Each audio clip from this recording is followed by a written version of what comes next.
Olá, turma. Essa é uma videoaula com uma revisão do capítulo Períodos e Campos de Investigação da Filosofia Grega, o capítulo 4. Os tópicos principais que nós vimos nesse capítulo foi os períodos da filosofia grega. Nesse tópico, nós vimos que a filosofia grega foi dividida em 4 períodos distintos. No entanto, nós trabalhamos só os 2 primeiros períodos. O primeiro, intitulado Período Pré-Socrático ou Cosmológico, a filosofia se ocupa fundamentalmente com a origem do mundo e as causas das transformações na natureza. O título pré-socrático, como foi explicado já, quer dizer, se refere a Sócrates. Pré é um prefixo que significa antes, e socrático refere-se a Sócrates. Então, o período pré-socrático quer dizer o período antes de Sócrates, antes de Sócrates fazer filosofia. Ou pode ser chamado também de cosmológico. Por quê? Como nós vimos no capítulo passado, a cosmologia significa o estudo do cosmo, o estudo do universo, que era justamente um dos objetivos nesse período, era estudar a origem do mundo. Então, por isso que ele pode ser chamado de período pré-socrático, vem antes de Sócrates, ou cosmológico.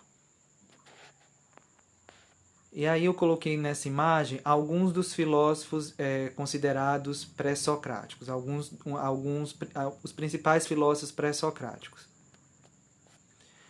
O segundo período que nós vimos foi o período socrático ou antropológico. E aí sim aparece a figura de Sócrates, por isso que ele é intitulado socrático. E antropológico, ou pode ser também chamado antropológico. E nós vimos que antropológico vem da palavra grega anthropos, que significa homem. Mas homem entendido não no sentido masculino, homem no sentido de ser humano. Então, a antropologia seria a ciência, o estudo do ser humano. Então, esse período pode ser chamado tanto de socrático ou antropológico. E qual era o objetivo, qual era a finalidade da filosofia nesse período?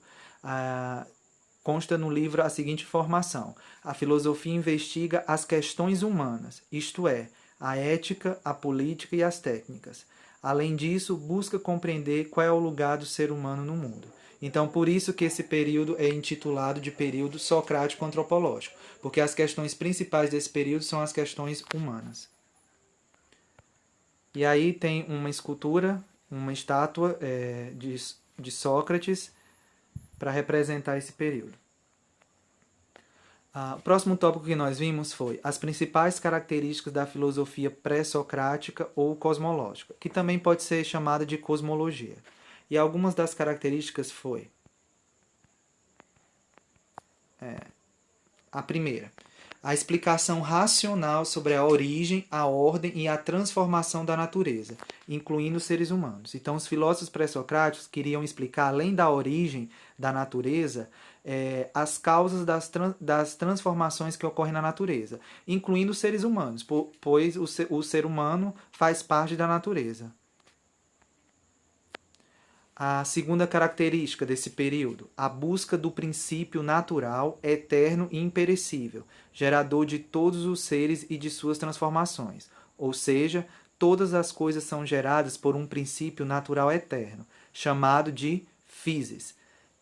Essa palavra physis é uma palavra grega, não é uma palavra portuguesa, então por isso que ela tem que ser colocada dessa maneira, itálica, escrita de maneira itálica e sublinhada. A melhor tradução de physis para a nossa língua, para o português, seria a natureza. Mas a natureza, como está escrita aí, com N maiúsculo. Por quê? Porque a natureza em sua totalidade, ou seja, tudo que existe. Não é apenas a natureza no nosso mundo, na Terra, mas sim no universo todo. Então, por isso que physis, a tradução melhor de physis seria natureza, mas com N maiúsculo, para representar todo o cosmo, todo o universo. A outra característica desse período afirma que, embora a physis seja imutável, imutável quer dizer que não muda, os seres físicos ou naturais gerados por ela são mutáveis. Os seres estão em contínua transformação. Dessa forma, o mundo está sempre em mudança ou movimento, que em grego quer dizer kinesis. Ou seja, a physis era esse princípio que os filósofos pré-socráticos atribuíam ser o gerador de tudo. Tudo que existe no universo, ou seja, as plantas, os vegetais, os animais, os seres humanos, tudo que existe no universo, quem gerou foi a physis. E a physis, uma das características dela é essa, ela é imutável, ela não muda. Porém, os seres que a physis cria, os vegetais, os animais, os seres humanos, eles são mutáveis, eles mudam. E aí tem um livro, e aí tem um exemplo que o livro colocou, e eu fiz questão de colocar essa imagem, de um exemplo de um animal, de uma mudança em um animal, que é a lagarta, que se transforma durante a sua existência, se transforma numa borboleta. Esse exemplo que o livro traz é apenas para ilustrar as transformações que acontecem. Claro que não só no reino animal, mas também no reino vegetal e também com os seres humanos. Por causa que os seres que estão no mundo estão sempre mudando, nós podemos dizer que o mundo também está sempre mudando. Essa mudança, esse movimento, em grego tem uma palavra específica para ele, que é essa que está aí, kinesis. É a palavra que a tradução dela para o português seria de movimento. O mundo está em movimento, isto é, em transformação permanente. O movimento das coisas e do mundo chama-se devir. Então, devir significa na filosofia esse movimento das coisas e do mundo. E, novamente, por que do mundo? Porque como as coisas que estão no mundo estão sempre mudando, então nós podemos dizer que o mundo também está sempre mudando. E aí eu coloquei essa imagem das ondas no mar, né? Que estão sempre acontecendo, para representar essa mudança contínua que existe no mundo. Então, essa mudança das coisas e do mundo, o nome delas que se dava na época do período pré-socrático ou cosmológico, dava-se o nome de devir, esse movimento. E agora o próximo tópico que nós vimos foi o período socrático ou antropológico. E aí a figura principal, como eu já mencionei anteriormente, a figura principal foi de Sócrates. Por isso que esse período é intitulado socrático, que vem da palavra Sócrates. E o que foi importante destacar nesse tópico? O primeiro subtópico que nós vimos foi Sócrates contra os sofistas. E a pergunta primeira que nós temos que se fazer, e que o livro faz, é: quem eram os sofistas? E no próprio livro a resposta é: os sofistas foram os primeiros filósofos do período pré-socrático. Do período socrático. Apresentavam-se como mestres da arte oratória ou retórica, ou a arte da persuasão.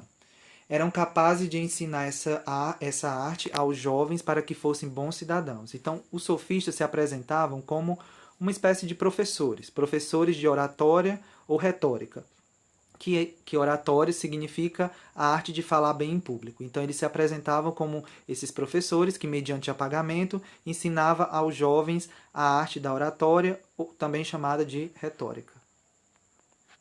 Aí tem essa imagem que representa o que talvez os sofistas executavam, ou seja, o trabalho dos sofistas. Provavelmente era assim que ocorria na Grécia Antiga. As aulas eram ministradas de maneira pública, né, apesar de serem pagas, mas talvez era assim que acontecia. Os sofistas ensinavam aos jovens a sua arte, a arte da oratória ou retórica. Sócrates, no entanto, ele se opunha aos sofistas. Por quê? Porque para Sócrates, os sofistas eles não eram filósofos, porque eles não tinham amor pela sabedoria. E era uma das características da filosofia. Tanto que a palavra filosofia significa amizade pela sabedoria. E filósofo, como nós já vimos nos capítulos anteriores, significa o amigo da sabedoria. Sócrates acreditava que eles não tinham amor pela sabedoria, não tinham respeito pela verdade e defendiam qualquer ideia, se isso fosse vantajoso. corrompendo assim o espírito dos jovens. Então, para Sócrates, em vez deles ajudarem os jovens que chegavam até eles corrompiam o espírito deles. Por quê? Porque eles não estavam, segundo Sócrates, eles não estavam comprometidos com a verdade, mas apenas em defender aquilo que era mais vantajoso para eles. Sócrates propunha que, antes de querer conhecer a natureza, como os filósofos pré-socráticos quiseram, ou persuadir os outros nas assembleias, como era o objetivo dos sofistas, cada um deveria conhecer-se a si mesmo. Então, esse era o principal lema, o principal objetivo da filosofia socrática. Não era conhecer a natureza, não era persuadir os outros, mas era cada um conhecer a si mesmo, ou seja, o conhecimento de si próprio. Nesse tópico, só sei que nada sei, Sócrates, nós vimos o que Sócrates procurava. Né? Segundo o livro, Sócrates procurava a definição daquilo que uma coisa, uma ideia, um valor são verdadeiramente, ou seja, sua essência. Então, Sócrates procurava a definição da essência das coisas, dos valores e das ideias. Essa definição da essência tem um nome em filosofia. Quer dizer, significa conceito. Então, Sócrates buscava o conceito das coisas, das ideias, dos valores. Sócrates procurava o conceito e não a opinião. E o livro coloca a diferença entre opinião e conceito. Opinião, segundo o livro, varia de pessoa para pessoa, de lugar para lugar, de época para época. Ou seja, a opinião ela é mutável, ela é fluida, ela é variável, ela varia. Já o conceito não. O conceito é intemporal. Intemporal quer dizer eterno. Universal, ou seja, vale para todos e necessário. Quer dizer que é igual em todos os tempos, em todos os lugares. Então, essa é a diferença entre opinião e conceito. E Sócrates procurava, como eu falei anteriormente, ele não buscava a opinião das coisas, mas sim o conceito das coisas, o conceito das ideias. Quais são, nesse tópico nós vimos as ideias do período socrático, nós vimos as principais características desse período. E uma delas, a que mais se destaca, é essa. Platão, que foi discípulo de Sócrates, estabeleceu uma distinção importante para a história da filosofia. E qual foi essa distinção?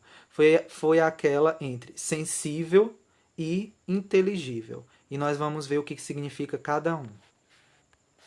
Os sensíveis. O sensível quer dizer as imagens das coisas, que são captadas pelos órgãos do sentido. Essas imagens, que são sensíveis, essas imagens formam as opiniões que nós temos, as opiniões que as pessoas têm. Opiniões em grego se escreve dessa forma, doxa. E aí eu coloquei nessa imagem para ilustrar os 5 sentidos, né? A visão, a audição, o olfato, o tato e o paladar. É através dos órgãos dos sentidos que nós captamos as imagens das coisas. E as imagens das coisas representa o sensível, são o sensível. Já o inteligível significa o quê? As ideias imateriais, que é captado somente, o sensível é captado somente pelo pensamento, e ele constitui o conhecimento verdadeiro, ou seja, não mais a opinião, mas o conhecimento. E aí eu coloquei aí nessa imagem, uma imagem para representar o que seria o inteligível, as ideias imateriais. Um balãozinho, um balão de pensamento, ou seja, quando uma pessoa está tendo uma ideia, a ideia é algo imaterial. Ela não pode ser captada por nenhum órgão do sentido. Por quê? A ideia pertence ao pensamento. E para Sócrates, ela que é o inteligível, que ele chamava de inteligível, é ela que constitui o conhecimento verdadeiro. São as ideias. E por fim, nós vimos que para Platão a filosofia é o esforço do pensamento para abandonar o sensível e alcançar o inteligível. Essa seria uma das definições de filosofia para Platão. É a saída do sensível, a saída das imagens, a saída da opinião para o inteligível, as ideias, o conhecimento verdadeiro. Era isso. Obrigado pela atenção.